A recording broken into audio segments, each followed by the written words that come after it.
ಮನುಷ್ಯನ ಬದುಕಿನೊಳಗೆ ಜೂಜು ಎನ್ನುವುದು ಅದರದ್ದೇ ಆದ ಅಸ್ಮಿತೆಯನ್ನು ಪಡೆದುಕೊಂಡಿತ್ತು.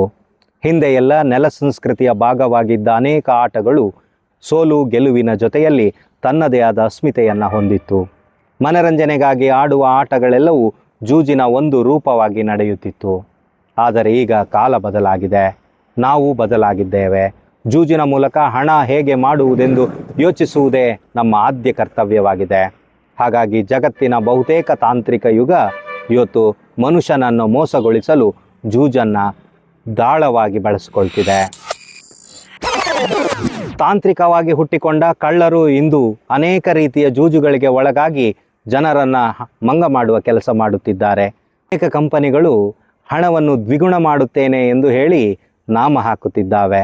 ಇಂಥ ಅನೇಕ ತಾಂತ್ರಿಕ ವ್ಯವಸ್ಥೆಗಳಲ್ಲಿ ಹುಟ್ಟಿಕೊಂಡ ಜೂಜನ್ನು ಮನುಷ್ಯನ ಸಂವೇದನೆಯನ್ನೇ ನಾಶ ಮಾಡುತ್ತಿದೆ. ಅದನ್ನು ಮೀರುವ ಕಾನೂನನ್ನು ನಾವು ರೂಪಿಸಬೇಕಾದ ಅಗತ್ಯತೆ ಇದೆ.